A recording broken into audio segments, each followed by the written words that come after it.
ایک اور ایکسیپشن ہے وہ یونس علیہ السلام کی ہے. ان کے کیس میں تو اللہ تعالیٰ نے بالکل ڈیفرنٹ ایک فیصلہ فرمایا کہ یونس علیہ السلام کی قوم نے جب عذاب کے آثار دیکھے تو انہوں نے توبہ کی اور اللہ تعالیٰ نے ان سب کا ایمان قبول کر لیا. اور وہ قرآن میں آتا ہے کہ 1,00,000 سے بھی زیادہ لوگ تھے جو سارے کے سارے ایک دن میں مسلمان ہو گئے. یعنی یونس علیہ السلام کی سال ہر سال کی تبلیغ نے کوئی اثر نہیں دکھایا. جب عذاب کے آثار نظر آئے تو انہوں نے ایمان قبول کر لیا. یہ صرف یونس علیہ السلام کی قوم نہیں، باقی قوموں کے بارے میں بھی سورۃ الانبیاء میں آیا کہ جب کبھی بھی رسولوں کے مخالفین پر عذاب آتا تھا تو مخالفین اس عذاب کے وقت پھر چیخیں مارتے تھے اور کہتے تھے کہ یا اللہ ہمیں ایک دفعہ چھوڑ دے، اب ہم تیرے نبی کو مانیں گے. سب سے بڑا خبیث فرعون، اس کے بارے میں قرآن میں سورہ یونس میں ہی ہم پڑھ چکے ہیں کہ اس نے بھی موت کے وقت کہا تھا کہ میں ایمان لاتا ہوں موسیٰ علیہ السلام کے رب پر، بنو اسرائیل کے رب پر. اور پھر اللہ تعالیٰ نے جواب میں فرمایا آن، اس وقت اب ایمان لے کر آیا، اس وقت ایمان لانا تجھے کوئی فائدہ نہیں دے گا. جو جامعہ ترمذی میں بھی حدیث ہے کہ موت کے غرغرے سے پہلے پہلے توبہ قبول ہے. یہ جو موت کا غرغرہ ہے نا، یہ امتوں کے کیسز میں عذاب کے آثار کا سامنے نظر آنا ہے. وہ پوری قوم کے لیے موت کے غرغرے کا وقت ہے، اگرچہ وہ ان پہ نظر نہیں آئی ہے لیکن وہ اللہ کا فیصلہ ہو چکا ہے. وہ اب انہوں نے کنفرم مرنا ہی مرنا ہے.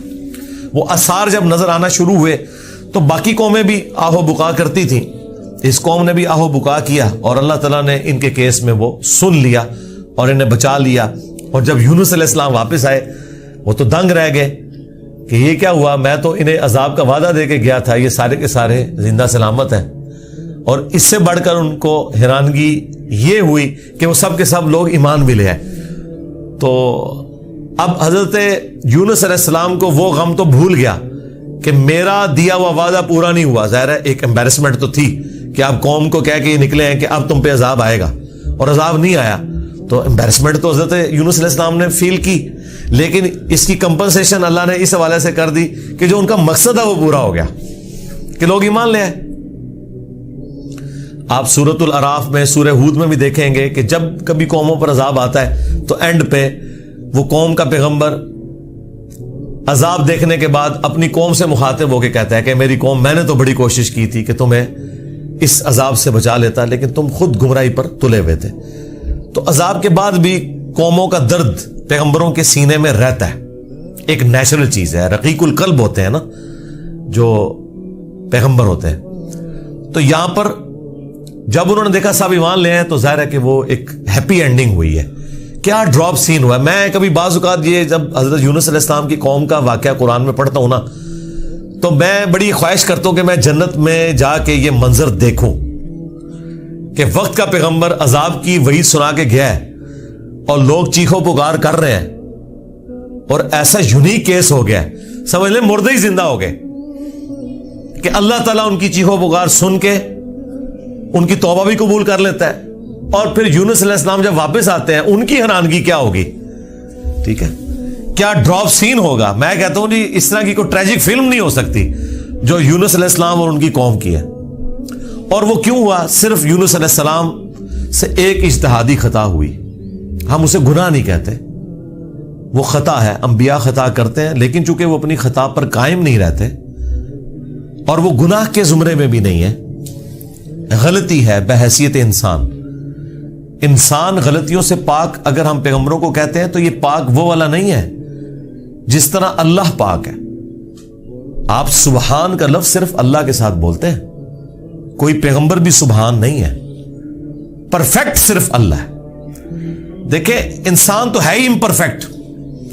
جب ہم نیند کے محتاج، کھانے پینے کے محتاج، اس کے بعد ٹوائلٹ کے محتاج اور سب سے بڑھ کر اپنی زندگی کے لیے اپنے رب کے محتاج، تو انسان تو پرفیکٹ ہے ہی نہیں ہے.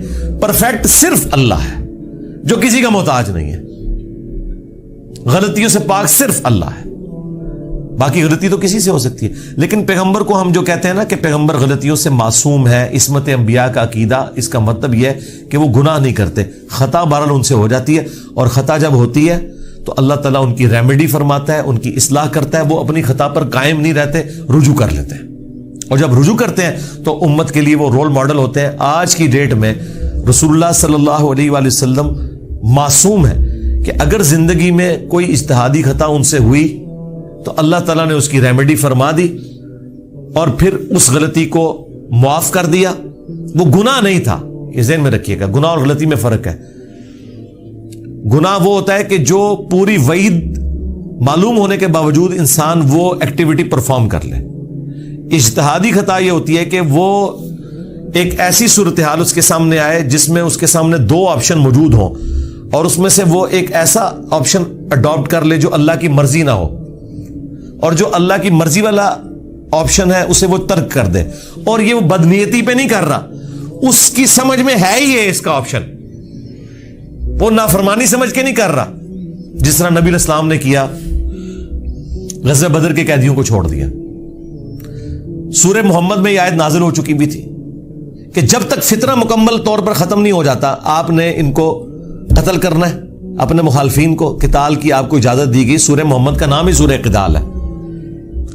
ہاں, جب فتنہ ختم ہو جائے اس کے بعد جو جنگیں ہوں گی نا, اس کے بعد آپ کی مرضی ہے, چاہے تو فدیہ لے کے کافر قیدیوں کو چھوڑ دیں اور چاہے آپ انہیں قتل کریں. اب بدر کے بعد فتنہ تو ختم نہیں ہوا تھا, لیکن نبی علیہ السلام نے یہ ایزیوم کیا کہ 70 سردار ان کے مر گئے, ان کی کمر ٹوٹ گئی, وہ جو 70 ہم نے قیدی کیے ہوئے, چلو ہم انہیں فدیہ لے کے چھوڑ دیتے ہیں, شاید یہ لوگ اسلام قبول کر لیں. اپنی شرافت کی وجہ سے نبی علیہ السلام نے ایسا کیا. تو اس پہ پھر اللہ تعالیٰ نے سورۃ الانفال میں آیت نمبر 67 68 میں فرمایا کہ اگر وہ پہلے آیت نازل نہ ہوئی ہوتی نا سورہ محمد کی, تو ہم تمہیں عذاب دیتے اس عمل کے اوپر جو تم نے غزوہ بدر کے قیدیوں کو چھوڑ دیا, کیونکہ فتنہ تو ابھی ختم نہیں ہوا, تمہارا کام تھا قتل کرتے.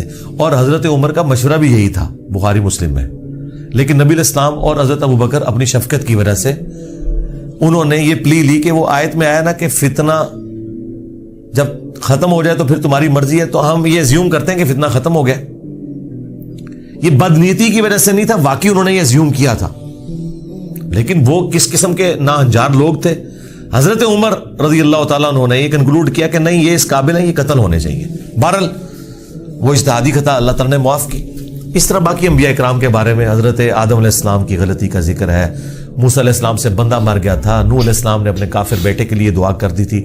حالانکہ آج ایک مسلمان, عام مسلمان کو بھی پتا ہے کہ کافر کی مغفرت نہیں ہو سکتی, تو نوح علیہ السلام کو کیا نہیں پتا تھا؟ بس وہ وقتی طور پر ایک سمجھ لیں ایک باپ کی حیثیت سے ان کا دل پسیج گیا. انہوں نے کہا یا اللہ تو نے وعدہ کیا تھا مجھ سے کہ تو مجھے اور میرے گھر والوں کو بچائے گا, تو میرا بیٹا بھی تو میرے گھر والا تھا. تو اللہ تعالیٰ نے فرمایا کہ اس چیز کا سوال نہ کر جس کے بارے میں تجھے علم نہیں ہے. بڑا کریٹیکل جملہ تھا, اس میں مسئلہ تقدیر بھی چھپا ہوا ہے. ایک تو سمپل معنی ہے کہ اس بارے میں مجھ سے سوال کیوں کر رہا ہے, تم نے کب یہ ایزیوم کر لیا کہ تمہارے گھر والے اگر کفر کریں گے تو میں انہیں چھوڑ دوں گا. گھر والوں سے مراد وہ گھر والے تھے جو ایمان لے کر آئیں گے. آپ کی بیوی نہیں لائی, ایک بیٹا نہیں لایا, باقی گھر والے لے آئے ایمان, تو بچ گئے. اور دوسرا یہ جو جملہ تھا نا کہ اس چیز کا سوال نہ کر جس کے بارے میں تجھے علم نہیں, سورہ ہود میں آیت نمبر 46 میں, اور اے نوح جاہلوں میں شمار نہ ہو. یہ بڑا سخت جملہ ہے. یہ مسئلہ تقدیر کی طرف اشارہ ہے کہ تجھے نہیں پتا کہ میری تقدیر میں یہ لکھا ہے کہ یہ نبی کا بیٹا ہونے کے باوجود بھی اللہ کے علم میں یہ جہنمی ہے. وہ اللہ تعالیٰ نے اسے جہنمی نہیں بنایا بلکہ اپنے کرتوتوں کی وجہ سے. تو اللہ کی تقدیر کے اوپر تو کسی کا بھی علم نہیں ہے نا جب تک اللہ تعالیٰ مطلع نہ کر دے. یہ بہت کریٹیکل ایشو ہے, اس لیے میں نے الگ سے ایک ویڈیو اس پہ ریکارڈ کروائی ہے. عصمت انبیاء کا عقیدہ, اس کا ٹائٹل ہے انبیاء گناہ نہیں کرتے. یہ ہمیں جو عصمت انبیاء کا عقیدہ بتایا گیا وہ یہ ہے کہ نعوذ باللہ انبیاء کے اندر گناہ کرنے کی حصی نہیں ہوتی.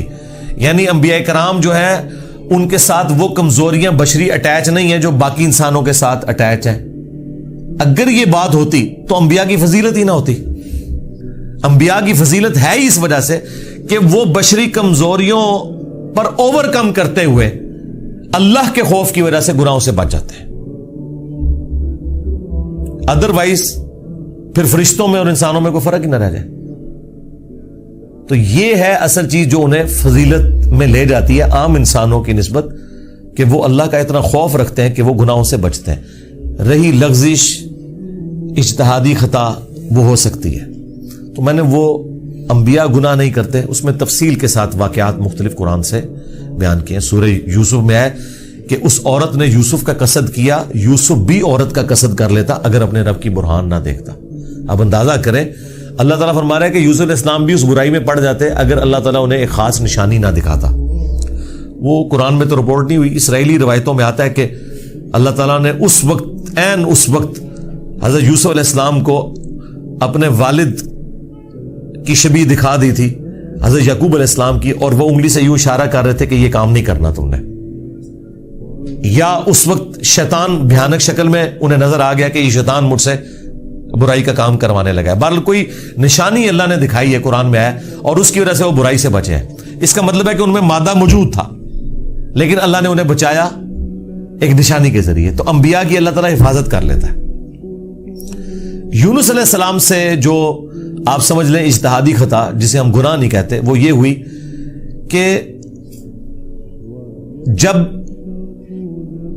مقررہ وقت کے اوپر قوم یونس ایمان نہیں لے کر آئی تو یونس علیہ السلام نے انہیں کہا کہ اب 3 دن بعد عذاب آ جائے گا، جو اللہ نے وعدہ کیا تھا کہ یہ ان کا سمجھ لیں ٹائم اینڈ ہو رہا ہے، اس ٹائم لائن کے بعد عذاب آنا ہے۔ لیکن ساتھ یہ ضروری تھا کہ اللہ تعالیٰ کی وحی کا انتظار کرنا ہے اس علاقے کو چھوڑنے سے پہلے۔ تمام انبیاء جب قوموں کو وحی سناتے ہیں نا تو پھر اللہ تعالیٰ کی وحی کی اجازت کے بعد اس علاقے کو چھوڑتے ہیں۔ نبی اسلام نے بھی ہجرت دیکھیں اینڈ پہ کی ہے، ایویں نہیں، مطلب آپ خود سے نہیں نکلے، اللہ تعالیٰ کی وحی کے ذریعے نکلے۔ قرآن میں سورۃ الانفال میں آیا تھا کہ یہ جب کافر کہتے تھے نا کہ ہم پر عذاب کیوں نہیں نازل ہوتا، ہم نبی کا انکار کر رہے ہیں، تو اللہ تعالیٰ نے فرمایا کہ جب تک اے نبی تم ان میں موجود ہو ہم ان کو عذاب نہیں دیں گے۔ اللہ کی سنت ہے کہ جب کبھی کسی قوم کو عذاب دینا ہوتا ہے نا تو اس قوم میں سے انبیاء اور اہل ایمان کو الگ کرتا ہے، پھر باقی کی قوم پر عذاب آتا ہے، اور وہ اللہ تعالیٰ نے نکالا اور غزوہ بدر میں لا کے ڈبویا ان کو، جس طرح فرعونیوں کو اپنے محلات سے نکال کے سمندر میں غرق کیا تھا، مشرکین عرب کو اپنے گھروں سے نکال کر بدر میں ڈبویا صحابہ کرام کی تلواروں کے ذریعے۔ یہ عذاب استیصال کی ایک قسط ان پر آئی تھی۔ تو یونس علیہ السلام نے اسیوم کیا کہ ظاہر ہے کہ اس کے بعد عذاب تو آنا ہی ہے، لیکن ان کی شان اس سے بلند تھی کہ وہ وحی کا انتظار کیے بغیر نکل گئے۔ بس جب وہ نکلے، جس کشتی میں سوار ہوئے، وہ کشتی جو ہے وہ بھنور میں پھنس گئی، اور ان کی اپنی ایک نارمز چل رہی تھی کہ اگر کشتی بھنور میں پھنس جائے تو یہ اس چیز کی علامت ہے کہ کوئی غلام اپنے آقا کی اجازت کے بغیر بھاگ کر آ گیا۔ پھر وہ قرعہ اندازی کرتے تھے، اور جس کے نام قرعہ نکلتا تھا اس کو فدیے کے طور پر وہ سمندر میں ڈال دیتے تھے۔ پہلی دفعہ قرآن اندازی کی گئی، بیلٹنگ، تو حضرت یونس علیہ السلام کا نام نکلا۔ ان کا نہیں یونس علیہ السلام تو اس طرح ہو ہی نہیں سکتا۔ دوسری بار، تیسری بار، تینوں بار یونس علیہ السلام کا نام نکلا قرآن اندازی میں۔ تو یونس علیہ السلام نے، اچھا قرآن میں اشارتاً اس کا ذکر ہے، اسرائیلی روایتوں میں تفصیل کے ساتھ ہے، لیکن یہ بالکل قرآن میں فٹ ان بیٹھتی ہیں۔ یعنی آپ کو یہ تو بتایا گیا کہ یونس السلام مچھلی کے پیٹ میں رہے، تو وہ مچھلی کے پیٹ میں پہنچے کیسے تھے؟ مچھلی کے پیٹ تک پہنچنے کے لیے تو آپ کو ابدوز چاہیے، نیچے ہے مچھلی، اتنی بڑی ویل مچھلی ہے، کوئی چھوٹی مچھلی کے پیٹ میں تو رہ نہیں سکتا بندہ۔ تو وہ حضرت یونس علیہ السلام کو انہوں نے سمندر میں پھینک دیا۔ یونس علیہ السلام نے خود ہی کہا، ان کو کلک کر گیا کہ یہ معاملہ میرے اینڈ پہ ہے۔ انہوں نے کہا بھائی مجھے پھینکو، تم، مجھے سمجھ آ گئی ہے، ذرا فوراً کلک کر گیا کہ معاملہ خراب میرے سے ہی ہو گیا۔ وہ ان کو سمندر میں پھینک دیا تو اللہ کے حکم سے ایک مچھلی نے انہیں نگل لیا۔ یہ قرآن میں ہے۔ قرآن میں آگے تفصیل نہیں ہے کہ کتنے دن تک، لیکن تورات میں ملتا ہے کہ 3 دن اور 3 رات تک وہ مچھلی کے پیٹ میں رہے۔ یہ ویسے پبلک مشہور ہے 40 دن، نہیں 3 دن ہے بس۔ وہی 3 دن، وہ جو 3 دن عذاب آنے تھے نا، وہ 3 دن انہوں نے مچھلی کے پیٹ میں گزارے، اور وہ 3 دن ان کی قوم نے زندگی موت کی کشمکش میں گزارے ہیں کہ ابھی عذاب آیا کہ آیا۔ ٹھیک ہے، توبہ ہے نہیں ہوئی کہ آئی ایم سوری تے توبہ قبول ہو گئی ہے، نہ 3 دن انہوں نے پی کٹی ہے بھائی جی۔ یہاں تو لوگ 1 دن جیل نہیں کاٹ سکتے، 3 دن تک انہوں نے وہ تکلیف کاٹی ہے، پھر اللہ تعالیٰ نے ان کی توبہ قبول کی ہے۔ اور یہاں پہ حضرت یونس علیہ السلام 3 دن تک مچھلی کے پیٹ میں، اندھیرے میں، اور دیکھیں اللہ نے ان کو ایسے کلمات سکھا دیے، مختصر تھے، پرفیکٹ تھے، بہترین توبہ، لا الہ الا انت سبحانک۔ سورۃ الانبیاء میں یہ دعا آئی ہے، اے اللہ تیرے سوا کوئی معبود نہیں، اور تو پاک ہے نا، پاک تو غلطی نہیں کر سکتا، انی کنت من الظالمین، بے شک میں ہی ظالموں میں ہوں، میں انسان ہوں، انسان سے غلطی تو ہوگی۔ تو یہ دعا اتنی اللہ کو پسند آئی کہ سورہ الصافات میں ہے کہ یونس اگر مچھلی کے پیٹ میں ہمیں ان الفاظ کے ساتھ یاد نہ کرتے تو پھر مچھلی کے پیٹ سے اسی دن نکالے جاتے جس دن مردے اپنی قبروں سے نکالے جائیں گے، قیامت کے دن تک مچھلی کے پیٹ میں رہتے، یعنی مچھلی کا پیٹ ان کی قبر بن جاتی۔ اتنا غصہ ایک جملے نے ٹھنڈا کر دیا، اور ساتھ اللہ نے فرمایا کذالک ننجی المؤمنین، ہم اہل ایمان کو اسی طریقے سے نجات دیں گے، یعنی جو بھی یونس والے طریقے سے ہماری طرف متوجہ ہوا اسے بھی ہم نجات دیں گے۔ یہ دعا ہمیں اتنی پسند ہے کہ جو ان الفاظ کے ساتھ ہم سے معافی مانگے گا ہم اسے بھی نجات دیں گے۔ جامع ترمذی میں حدیث ہے، جو یونس علیہ السلام کی دعا کے ذریعے اللہ کی طرف متوجہ ہوا اللہ تعالیٰ کبھی اسے محروم نہیں لوٹائے گا۔ لا الہ الا انت سبحانک انی کنت من الظالمین، اور جمع کے سیغے سے پڑھیں گے تو لا الہ الا انت سبحانک انا کننا من الظالمین، وہاں تھا انی کنت من الظالمین، یہ ہے انا کننا من الظالمین۔ دونوں طریقے سے آپ دعا مانگ سکتے ہیں، بہترین دعا ہے یہ، اسم اعظم ہے دعاؤں کی قبولیت کے لیے۔ قرآن میں بھی آیا کذالک ننجی المؤمنین، اور جامع ترمذی میں بھی آیا کہ جو اس دعا کے ذریعے اللہ کی طرف متوجہ ہوگا اللہ تعالیٰ اسے محروم نہیں لوٹائے گا۔ لہذا جو جامع ترمذی میں حدیث ہے نا کہ اللہ کی حمد اور دروشی پڑھ کے دعا کرو تو قبول ہوتی ہے، تو وہ اللہ کی حمد میں نا آپ اس کو شامل کریں، لا الہ الا انت سبحانک انی کنت من الظالمین۔ یہ اللہ کی بیسٹ حمد بھی ہے اور بیسٹ استغفار بھی ہے، اور ایسا استغفار ہے کہ اللہ کی رحمت کو ٹریگر کرنے والا ہے۔ دیکھیں آپ نے اللہ تعالیٰ کی کس چیز کو ہائی لائٹ کیا ہے کہ یا اللہ تو پاک ہے، تو غلطی کر نہیں سکتا، اس کی عظمت مان لی، اور پھر ساتھ ہی کہا کہ مجھے تو نے بنایا ہی ایسا ہے کہ میں غلطی کروں گا، تو دیکھ میں کمزور ہوں، میں مان رہا ہوں میں غلطی کروں گا، تو کر بیٹھا ہوں تو معاف کر دینا۔ اس سے بیسٹ انداز نہیں ہو سکتا اپنی غلطیوں پر معافی مانگنے کا۔ تو یہ حرز جاں بنائیں، لا الہ الا انت سبحانک انی کنت من الظالمین۔ یقین کریں یہ دعا آپ کے سامنے یونس علیہ السلام ہو، مچھلی کا پیٹ، گپ اندھیرا، 3 دن 3 رات، دنیا میں کوئی آ کے آپ کو ریسکیو نہیں کر سکتا، اور موت سامنے نظر آ رہی ہے۔ حضرت یونس علیہ السلام اسی طریقے سے بچے ہیں جیسے مردہ کو زندہ ہو جائے، اور یہاں لوگ کہتے ہیں بڑا گرم ذکر ہے جی، خوشبو لا کے کرنا چاہیے، اور صاف ستھری جگہ۔ بھائی جس نے یہ کیا تھا اس سے زیادہ تعفن والی جگہ کوئی نہیں تھی، مچھلی کا پیٹ۔ یہ تو چلتے پھرتے، نہ اس کے لیے وضو ہونا شرط ہے، نہ اس کے لیے غسل ہونا شرط ہے، اس کے لیے صرف ایک نیک نیتی کے ساتھ اللہ کی طرف متوجہ ہونا شرط ہے کہ آپ مان لیں کہ آپ کمزور ہیں، طاقتور وہ ہے، آپ غلطی کریں گے وہ غلطی نہیں کرتا، آپ معافی مانگیں گے وہ معافی دینے والا ہے۔ اللہ بھی التواب ہے اور بندے بھی توبہ کرنے والے ہیں۔ اللہ کی توبہ یہ ہے کہ جب آپ اللہ کی طرف رجوع کرتے ہیں، توبہ کا مطلب ہوتا ہے رجوع لانا، تو اللہ آپ کی طرف رجوع لے آتا ہے۔ جو بخاری مسلم میں حدیث ہے کہ جو شخص توبہ کر کے اللہ کی طرف رجوع لاتا ہے تو اللہ کو اس شخص سے زیادہ خوشی ہوتی ہے کہ جو اکیلا ریگستان میں ہو، اچانک اس کی سواری غائب ہو جائے اور وہ اپنی موت کا انتظار کرنا شروع کر دے، اور پھر تھوڑی دیر بعد وہ سواری واپس آ جائے جس پہ اس کا سامان لدا ہوا ہے، اسے نئی زندگی ملے، اور وہ اتنا خوش ہو کہ اس کی زبان سے نکل جائے اے اللہ تو میرا بندہ میں تیرا رب، من شدت الفرح، خوشی کی شدت کی وجہ سے، حالانکہ اس نے یہ کہنا تھا کہ اے اللہ میں تیرا بندہ تو میرا رب۔ اس سے زیادہ اللہ تعالیٰ کو خوشی ہوتی ہے جو بندہ رجوع لے آتا ہے۔ تو یونس علیہ السلام کی دعاؤں کو آپ اپنے استغفار میں، اپنی صبح و شام کے اذکار میں، ہر جگہ اپنے تشہد کے اندر اس دعا کو پڑھا کریں۔ یہ بڑے بڑے مشکلوں کو آسان کر دیتی ہے۔ یار آپ دیکھیں ایک بندے کو اپنی موت سامنے نظر آ رہی ہے اور اس موت میں سے اسے زندگی مل جائے، بس جب آپ نا امیدی کے اینڈ پر پہنچے ہوں اور آپ کو کوئی امید نظر نہ آئے تو آپ یہ پڑھیں لا الہ الا انت سبحانک انی کنت من الظالمین. انشاءاللہ تعالی اللہ تعالی اس مشکل میں بھی کوئی نہ کوئی ایسی راہ نکال دے گا جو آپ نے گمان بھی نہیں کبھی کی ہوگی. بہرحال وہ 3 دن اور 3 رات کے بعد یونس علیہ السلام کو مچھلی نے ساحل پر ڈال دیا. اب ان کا جسم کافی ڈیمیج ہو چکا ہوا تھا. قرآن میں آیا کہ ان کے لیے اللہ تعالیٰ نے کدو کی بیل اگا دی جو ان کے اوپر سایہ کی ہوئی تھی, کیونکہ بالکل لاغر ہوئے تھے وہ, اور پھر دھوپ سے بچاؤ کے لیے وہ بیل بھی ان کو چاہیے تھی.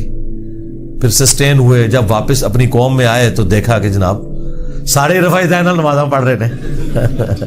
انہوں نے کہا پوری زندگی بخاری مسلم دی حدیثاں دکھائیاں, انہیں رفع دین نہیں شروع کیتا, اچانک کیا ہو گیا ہے؟ یعنی وہ سارے کے سارے مان لیں. یہ میں آج کے دور میں ٹرانسلیٹ کر رہا ہوں. پھر کہنے کے کتنے لکھے ہیں سرکار, دیکھیں اللہ تعالیٰ ہر دور میں اپنے بندے بھیجتا ہے جو اس دور کی لینگویج میں ان کو وہ بات سمجھاتے ہیں. تو انہوں نے دیکھا بھی انقلاب یہ کہاں سے آ گیا, سارے اونچی آمین کہہ رہے ہیں, سارے رفع الیدین سے نماز پڑھ رہے ہیں, سارے نے جڑے اپنی شلوانہ جھونگ لیا نے, کیا ہو گیا؟ تو پتہ چلا کہ جناب اللہ تعالیٰ نے معاف کر دیا ان کو. اور یہ ایک ایسا ایکسیپشنل واقعہ ہے جو اللہ تعالیٰ کی پوری بنائے ہوئے پلان کے اندر, پوری ڈیسٹنی میں, پوری انسانی تاریخ میں اور کسی کے لیے نہیں ہوا. اس خاص واقعے کی وجہ سے ہی اس سورت کا نام سورہ یونس ہے. اگرچہ یونس علیہ السلام کا ذکر آپ نے دیکھ لیا, بس یہ اتنا صحیح آ رہا ہے. یہ باقی پورے واقعات قرآن میں سکیٹرڈ فارم میں ہے. سورہ ہود سے میں نے بیان کیا, سورۃ الاعراف, باقی صورتوں سے جوڑ کے آپ کو ایک جگہ پوری پکچر بتائی ہے. حالانکہ عام بندے سے پوچھے نا کہ سورہ یونس میں کیا ہوگا تو وہ یہ بتائیں گے آپ کو کہ سورہ یونس میں یہ لکھا ہوا ہوگا کہ حضرت یونس علیہ السلام کتنے خوبصورت تھے, ان کی زلفوں کا رنگ کیا تھا, ان کے ماں باپ کہاں رہتے تھے, وہ کہاں پیدا ہوئے, کہاں فوت ہوئے. عام آدمی تو یہ سمجھ رہا ہوگا. حالانکہ سورہ یونس کا جو مرکزی ٹاپک ہے نا وہ توحید ہے, ٹوٹل توحید. اور اس میں حضرت یونس علیہ السلام بھی فٹ ان بیٹھ رہے ہیں. کیوں؟ توحید کا مطلب یہ ہے کہ ہوگا وہ جو اللہ چاہے گا, اور اللہ چاہے تو اپنا بنایا ہوا قانون بھی توڑ سکتا ہے. اللہ اپنے قانون کا بھی کوئی پابند نہیں ہے. لیکن یہ دنیا کے اعتبار سے, آخرت کے لیے نہیں. آخرت کے لیے اللہ نے قرآن میں یہ بتایا کہ میں اپنے وعدے کے خلاف نہیں چلوں گا. آخرت اللہ کا قانون نہیں ہے, وعدہ ہے. اور اگر اللہ وعدہ توڑتا ہے نا تو وہ اللہ نہیں رہتا, کیونکہ جو وعدہ پورا نہ کرے وہ جھوٹا ہوتا ہے, اور جھوٹ اللہ کی طرف منسوب نہیں. لیکن دنیا میں اللہ تعالیٰ اپنے بنائے ہوئے قوانین توڑ دیتا ہے. وہ اللہ کے کوئی وعدے نہیں ہے. اللہ کا قانون ہے کہ آگ جلائے گی, ابراہیم کو نہیں جلایا, تو اللہ تعالیٰ کو اس سے کوئی فرق نہیں پڑتا. یہ اللہ کا کوئی وعدہ نہیں تھا. چھری کاٹتی ہے, اسماعیل علیہ السلام کو نہیں کاٹا, یہ اللہ کا قانون ٹوٹا.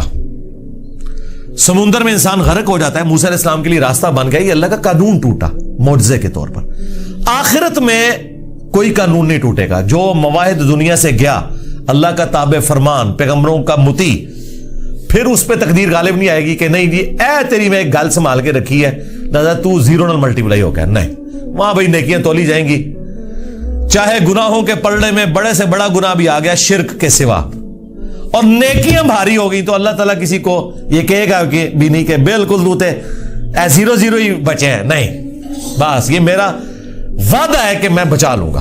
بلکہ اللہ کی تو رحمت اس سے بھی زیادہ ہے. وہ تو اپنے پیغمبر کی شفاعت سے جن کے نیکیوں کے پلڑے ہلکے بھی ہو جائیں گے ان کی بھی کمپنسیشن فرما دے گا, اگر وہ شرک نہ کرتے ہوئے. انشاءاللہ تعالی ہمیں تو اللہ تعالیٰ بغیر حساب و کتاب کی جنت میں داخلہ عطا فرمائے. آمین. مع النبیین والصدیقین والشہداء والصالحین. آمین. بہرحال یونس علیہ السلام جب واپس آئے, انہوں نے یہ ساری بہاریں دیکھی تو ظاہر ہے کہ خوشی خوشی انہوں نے اس کو ایکسیپٹ کیا, اور اللہ تعالیٰ نے پھر اس کو قیامت تک کے لیے قرآن میں نقل کر دیا. اب یہ وہ الفاظ, اب یہ پورے واقعات آپ کے سامنے ہو تو اب آپ اس کا ٹیسٹ فیل کریں. اعوذ باللہ من الشیطان الرجیم, بسم اللہ الرحمن الرحیم. فلولا كانت قرية آمنت فنفعها ایمانها, پس کیوں ایسا نہ ہوا کہ کوئی بستی ایمان لائی ہو تو اس کو ایمان لانا نفع دے دیتا. یہ کبھی ہوا ہی نہیں ایسا. الا قوم یونس, سوائے قوم یونس کے. کہ یونس علیہ السلام کی اجتہادی خطا جو ڈیبٹ تھی وہ کریڈٹ بن گئی ان کے امت کے حق میں، کہ چونکہ ان کے وقت کے پیغمبر نے اللہ کی وحی کے انتظار کے بغیر وہ جگہ چھوڑ دی تھی، اللہ نے اس کا بینیفٹ ان کی قوم کو دے دیا۔ لما آمنوا، جب وہ ایمان لے آئے، کشفنا عنہم عذاب الخزی فی الحیات الدنیا، تو ہم نے دور کر دیا ان سے، کھول دیا دنیا کی زندگی کی رسوائی کا عذاب، وَمَتَّعْنَاهُمْ إِلَىٰ حِينٍ، اور ہم نے انہیں دنیا میں لطف اندوز ہونے کے لیے ایک اور مدت فراہم کر دی۔ اللہم احسن عاقبتنا فی الامور کلہا واجرنا من خزی الدنیا وعذاب الآخرہ، آمین۔ تو یہاں پر وہ عذاب ہم نے ان سے دور کر دیا، یعنی وہ عذاب آیا ہوا تھا، اس کے اثار نمایاں تھے، پھر اللہ تعالیٰ نے وہ کھول دیا، وہ جس شکل میں بھی تھا، کوئی بادل آئے ہوئے تھے پھر کھول دیے۔ وَلَوْ شَاءَ رَبُّكَ لَآمَنَ مَنْ فِي الْأَرْضِ كُلُّهُمْ جَمِيعًا، اور اگر تمہارا رب چاہتا تو جتنے لوگ زمین میں آباد ہیں سب کے سب مومن ہو جاتے۔ اس کا کیا مطلب ہے کہ اگر اللہ تعالیٰ زبردستی ہدایت دینا چاہتا، اس کا یہ مطلب نہیں ہے کہ اللہ تعالیٰ یہ چاہتا ہے کہ لوگ جہنم میں جائیں، یہ رسول اللہ کو سنگولر کے سیغے سے تسلی دی جا رہی ہے کہ اگر اللہ تعالیٰ نے زبردستی ایمان دینا ہوتا نا تو دے دیتا سب کو، لیکن اللہ تعالیٰ یہ چاہتا ہے کہ لوگ خود سے اپنی چوائس سے مجھے چوز کریں۔